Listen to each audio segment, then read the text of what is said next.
Good morning, everyone. As usual, I'm starting my day with a cup of coffee and another cup of coffee for my sister.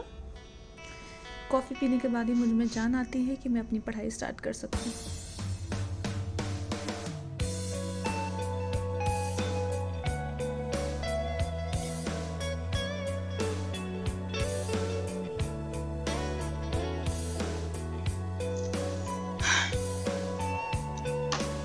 मेरा daily का routine यही है। सुबह मेरे classes हो जाते हैं, उसके बाद मैं न्यूज़ एनालिसिस करती हूँ। न्यूज़ एनालिसिस में मुझे लगभग 2 घंटे लगते हैं, क्योंकि करंट अफेयर्स के साथ जो कोर है वो भी मैं उसमें मिला कर चलती हूँ। So it takes little time, but ठीक है, वर्थ इट है। GS is an important part of a preparation. Apart from this मैं न्यूज़ भी देखती हूँ। जो भी मुझे टेलीग्राम पे आ जाता है या नोटिफिकेशंस में आता है, मैंने सारे न्यूज़ चैनल्स जो मतलब ढंग के हैं यूपीएससी पर्सपेक्टिव से, उसको मैंने सब्सक्राइब कर रखा है, तो उसके मुझे नोटिफिकेशंस आते रहते हैं। लैपटॉप थोड़ा स्टार्ट होने में टाइम ले रहा है। हाँ, तो कोचिंग जो होती है मेरी सुबह की ऑनलाइन क्लासेस है, वो होती है for 3 hours. That is for pre and mains both, दोनों को लेकर चलते हैं। लेकिन सिर्फ मैं उस पर डिपेंड नहीं करती हूँ। जो सुबह क्लासेस में पढ़ाया जाता है वो तो पढ़ा ही रहे हैं, बट उनका सिलेबस जाएगा till March 2023। That is too much for me. So मुझे रैप अप करके रखना है बाय नवंबर एंड और दिसंबर एंड। वो मुझे रैप अप कर देना है। बाकी coaching will be like a supplement, वो उसको सपोर्ट करेगा। तो कोचिंग सिर्फ सपोर्टिंग ही रोल प्ले करता है, नथिंग मोर देन दैट। तो मेरे ऑनलाइन क्लासेस है, मैंने मतलब सेंटर नहीं जाती हूँ मैं। सो लाइक जर्नी का time and all it's a waste for me. तो यही है। हाँ, तो अभी अभी मैं फिनिश करूँगी अपना न्यूज़ एनालिसिस, उसके बाद फिर मैं थोड़ा रेस्ट करूँगी, फिर मैं अपने और सब्जेक्ट उठाऊँगी, जो कि अभी ईवीएस चल रहा है।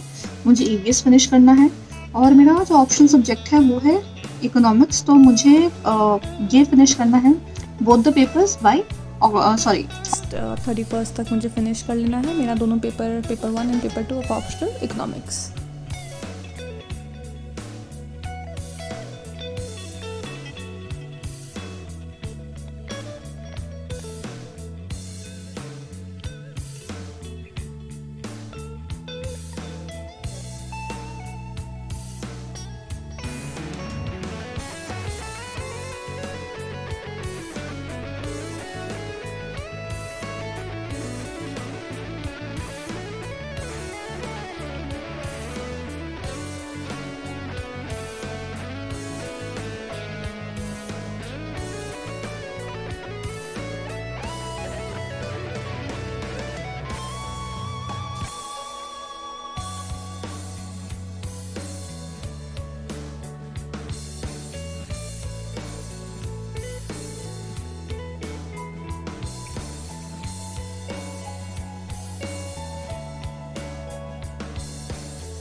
पहले मैं चैप्टर को समझ रही हूँ, उसके बाद नोट्स बनाऊँगी। इस चीज़ का ध्यान हमें रखना चाहिए कि हमें कॉपी पेस्ट नहीं करना है। हमें पहले एक अच्छी अंडरस्टैंडिंग लेनी है अपने चैप्टर की। अगर हमें अंडरस्टैंडिंग बिल्ड हो गई है तब हमें उसे क्रिस्प नोट्स बनाने हैं।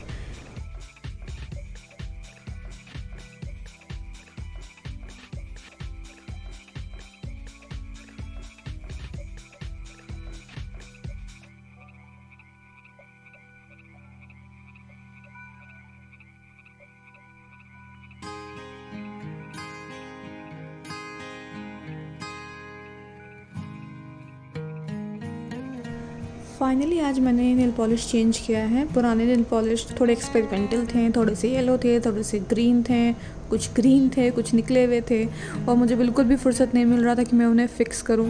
तो फाइनली आज मैंने क्या किया कि आज मैंने अपने सारे पुराने नेल पॉलिश को उतारे और मैंने एक नया नेल पॉलिश लगा लिया है और मुझे काफ़ी अच्छा भी लग रहा है। अब जो भी चीज़ें मैंने समझी थी इस चैप्टर में, जो कि इंडस्ट्री है इकोनॉमिक्स में, वो मैंने समझ लिया है, हाईलाइट कर लिया है और जो भी मेरी अंडरस्टैंडिंग बनी है, समझ बनी है, उसके साथ इस बुक को एज अ सपोर्ट लेकर मैं नोट्स बना रही हूँ। और डेफिनेटली हमें important words and all copy करने होते हैं उसमें से, क्योंकि हमें वो सारी चीज़ें एग्ज़ाम में भी लिखनी होंगी।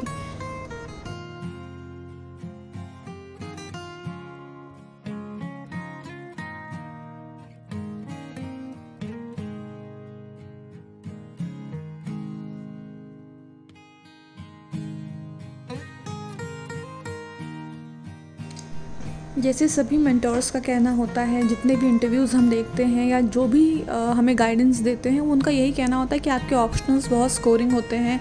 आप अगर अच्छा स्कोर करना चाहते हो तो ऑप्शनल्स में आप मेहनत करो और उसमें आप अच्छा स्कोर करोगे तो ओवरऑल आपकी रैंकिंग बेटर आएगी। तो इस हिसाब से हमने ऐसा देखना है कि पहले तो हम उस चैप्टर को ही समझ जाए कि कल को जस्ट इन केस हमने रीडिंग भी नहीं करी और क्वेश्चन आए तो हम उसका आंसर दे सकें। सो आपकी पहली जो रीडिंग होती है वो आपकी अंडरस्टैंडिंग के लिए होती है। सेकंड थिंग, आप अपने उसी अंडरस्टैंडिंग को नोट्स में उतारते हो, यानी कि आप अपनी अंडरस्टैंडिंग को लिख रहे होते हो।